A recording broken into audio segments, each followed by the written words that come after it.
പതിറ്റാണ്ടുകളായി തർക്കവിഷയമായിരുന്ന മാമം കന്നുകാലിച്ചന്തയുടെ ഭൂമിയിൽ ആറ്റിങ്ങൽ നഗരസഭയുടെ അവകാശം ശരിവെച്ച് ആറ്റിങ്ങൽ സബ് കോടതി വിധി പ്രസ്താവിച്ചു. ഇതോടെ ഏകദേശം 4.5 ഏക്കർ വരുന്ന ഭൂമി പൂർണ്ണമായും നഗരസഭയുടെ ഉടമസ്ഥതയിലായതായി നഗരസഭാ ചെയർപേഴ്സൺ എം പ്രദീപ് അറിയിച്ചു. Sub judge Arshad Khan AR ആണ് വിധി പ്രസ്താവിച്ചത്. നഗരസഭയ്ക്ക് വേണ്ടി advocate K Rajagopal, advocate R Ramachandran Nair എന്നിവർ ഹാജരായി. മാമം കന്നുകാലിച്ചന്തയുമായി ബന്ധപ്പെട്ട കേസ് നഗരസഭയ്ക്ക് അനുകൂലമായി വിധിച്ചിരിക്കുകയാണ്. ഈ ഡിസംബർ 16-ാം തീയതിയാണ് വിധി ഉണ്ടായത്. ഇപ്പോൾ ആ വിധി വന്നതോടുകൂടി 2 കേസായിരുന്നു. ഒന്ന് നഗരസഭയ്ക്ക് എതിരായിട്ട് കൊടുത്തതും നഗരസഭയ്ക്ക് വേണ്ടി നഗരസഭ കൊടുത്തതും പൂർണ്ണമായ അവകാശം സ്ഥാപിച്ചു കിട്ടാൻ വേണ്ടി നഗരസഭ കൊടുത്തതുമായിട്ടുള്ള കേസാണ്. നഗരസഭയ്ക്ക് എതിരായിട്ട് കൊടുത്ത കേസ് അപ്പീല് തള്ളുകയും നഗരസഭയുടെ ഭാഗം അംഗീകരിക്കുകയും ചെയ്തിട്ടുണ്ട്.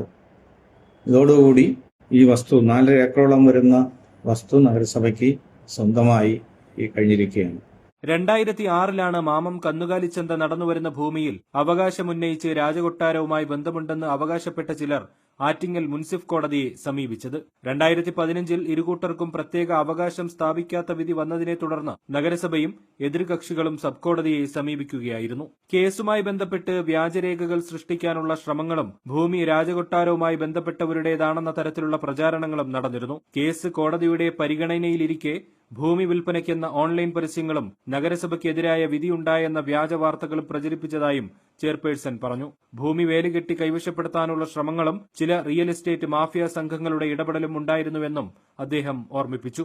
2006-ലാണ് കേസിന് ആസ്പദമായിട്ടുള്ള സംഭവം ഉണ്ടായിരിക്കുന്നത്. അതിന്റെ ചരിത്രത്തിലേക്കൊന്നും ഞാൻ കിടക്കുന്നില്ല.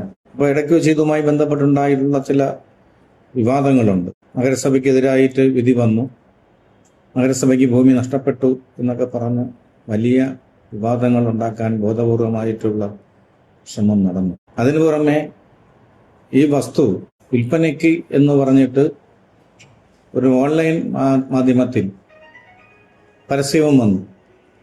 ഈ വസ്തു ദേശീയപാതയ്ക്കരികിലുള്ള ഈ ഇന്ന വസ്തു എന്ന് പറഞ്ഞിട്ട് വിൽക്കാൻ വേണ്ടിയുള്ള പരസ്യവും വന്നു. അപ്പോൾ വിവിധ മാർഗങ്ങളിലൂടെ ഈ വസ്തു അന്യാധീനപ്പെടുന്നു എന്ന് വരുത്തി തീർക്കുന്നതിന് വേണ്ടിയുള്ള ബോധപൂർവമായിട്ടുള്ള ശ്രമം നടന്നു.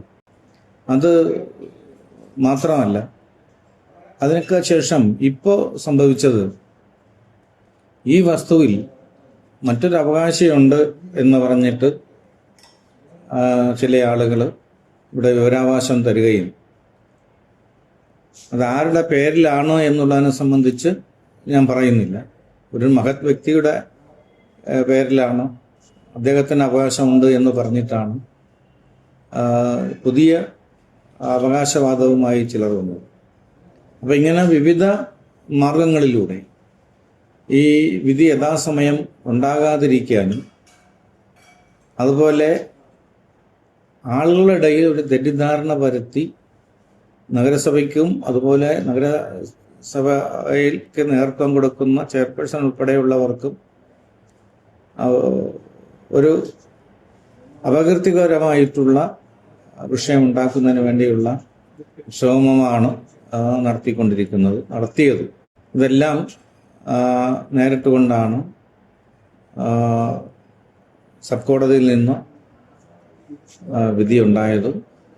മുൻസിഫ് കോടതി വിധിക്കെതിരെ 2016-ലാണ് സബ് കോടതിയിൽ അപ്പീൽ കൊടുക്കുന്നത്. 2 കൂട്ടരും 25, 38 നമ്പരായി അപ്പീൽ കൊടുക്കുന്നത് 2016-ലാണ്. അതിന്മേലുള്ള വിധിയാണ്, അപ്പീൽ വിധിയാണ് വന്നിരിക്കുന്നത്.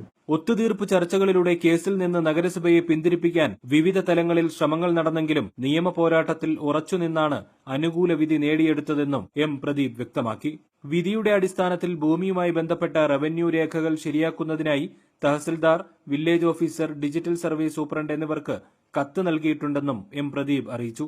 നഗരസഭയ്ക്ക് അനുകൂലമായി വന്ന വിധി ആറ്റിങ്ങലിന്റെ ദീർഘകാല വികസന പദ്ധതികൾക്ക് നിർണായക വഴിത്തിരിവാകുമെന്ന പ്രതീക്ഷയിലാണ് നഗരവാസികൾ. വർഷങ്ങളായി ഉയരുന്ന സ്വകാര്യ ബസ് സ്റ്റാൻഡ് മാമത്തേക്ക് മാറ്റിസ്ഥാപിക്കുക, ആധുനിക ഷോപ്പിംഗ് കോംപ്ലക്സ് ഉൾപ്പെടെയുള്ള വികസന പദ്ധതികൾ യാഥാർത്ഥ്യമാക്കുക എന്നീ ആവശ്യങ്ങൾക്ക് ഈ വിധി പുതിയ സാധ്യതകൾ തുറക്കുമെന്നാണ് വിലയിരുത്തൽ.